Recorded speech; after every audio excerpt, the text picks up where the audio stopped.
শীতকালের এই হালকা মিষ্টি রোদ আমার খুব প্রিয়। আজ কার্তিক পুজো, আজ ইতি পুজোও স্টার্ট, সেই জন্য বানালাম ব্রেকফাস্টে এই হেলদি টেস্টি ইয়াম্মি রেসিপিটা। এটা ডালিয়া, খুবই কমন, খুবই ইজি রেসিপি, তোমরাও বানাও আমি জানি। তবে দেখো, শীতের সমস্ত সবজি দিয়ে এটা খেতে কিন্তু দারুণ লাগে।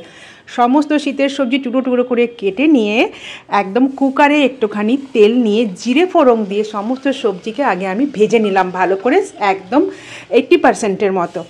তারপর মুগের ডাল আর ডালিয়া পরিমাণ মতো নিয়ে জল দিয়ে ভালো করে ধুয়ে খানিকক্ষণ ভিজিয়ে রেখেছিলাম। সেটা কুকারের মধ্যে দিয়ে সমস্ত সবজির সঙ্গে মিশিয়ে জাস্ট মিক্সড করেছি আমি পরিমাণ মতো সল্ট অ্যান্ড একটুখানি সুগার, একটু মিষ্টি হওয়ার জন্য। ব্যাস, জল দিয়ে 3টে সিটি দিয়ে কিন্তু আমার ডালিয়াটা কিন্তু রেডি হয়ে গেছে। দেখো কি সুন্দর কালারফুল গাজর, তারপরে আমি না এতে সুইট কর্নও দিয়েছি, ক্যাপসিকাম, বিনস, ফুলকপি, কাঁচা লঙ্কা। ব্যাস ডান। 1 চামচ গাওয়া ঘি, একদম ধোঁয়া ওঠা ডালিয়ার সাথে ফাটাফাটি একদম ব্রেকফাস্ট কিন্তু। এর সঙ্গে অনেক সময় আমি একটুখানি পাঁপড় সেঁকে নিই, খেতে খুব ভালো লাগে সেটা। আজকে কিন্তু জাস্ট ঘি দিয়েই কিন্তু এটা দুর্দান্ত খেতে লাগছিল। দেখো ঘিটা মেল্ট হয়ে গিয়ে প্লেটের সাইডে চলে এসেছে। তো চলো, আর এটা লেট করা যাবে না, লেট করলে কিন্তু এটা একটু ঘন হয়ে যায়। ফটাফট খেয়ে নিই।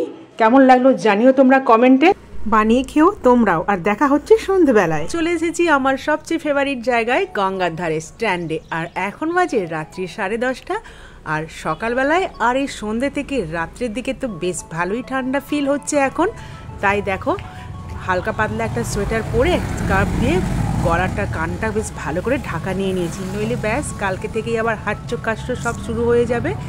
তা বলে কি আর স্ট্যান্ডে ঘোরা বন্ধ হবে রাত্রেবেলায়? একদমই না। স্ট্যান্ডে রাত্রে, দিনে, দুপুরে, ভোরবেলায় যখনই আসো না কেন ডিফারেন্ট তুমি লুক দেখতে পাবে। তারপর গরম গরম 1 কাপ কফি, আর সাথে সুন্দর এই স্ট্যান্ডের দৃশ্য আর গঙ্গার দৃশ্য। তখনও কিন্তু ভালোই লোকজন ছিল স্ট্যান্ডে, রাত্রি তখন কিন্তু প্রায় 11:15 বেজে গেছে। তো সেই কারণেই কিন্তু স্ট্যান্ডটা আমার এত ফেভারিট একটা প্লেস। এখানে এলে কিন্তু মন এমনিতেই ভালো হয়ে যায়। আর দেখো, বাড়ি ফিরবো ভাবছি, আর সেটার সময়ই চোখ গেল এই লঞ্চ ঘাটের দিকে। শীতের রাত্রির প্রায় 11টা বাজতে চলেছে, আর সমস্ত ছেলেরা কিন্তু এখানে বাইক নিয়ে, স্কুটি নিয়ে, সাইকেল নিয়ে আড্ডা মারছে। আর এই দেখো, কয়েকটা ছেলে গঙ্গা নদীর ধারে কিন্তু ব্যাডমিন্টনও খেলছে। আমার তো সেই ছোট্টবেলার কথা মনে পড়ে গেল। আমরাও এরকম রাত্রেবেলায় শীতকালে ডিনার হয়ে যাবার পর পাড়ার সবাই মিলে ব্যাডমিন্টন খেলতাম, আড্ডা দিতাম, গল্প করতাম, আরও অনেক কিছু খেলা খেলতাম। তো তোমাদেরও কি মনে পড়ছে সেসব কিছু কথা? তো কেমন লাগলো তোমাদের এই ছোট্ট ভিডিওটা জানিও কমেন্টে। চলো এবার বাড়ি ফিরি, দেখা হবে আবার পরে এরকম ছোট্ট ভিডিওতে। টাটা।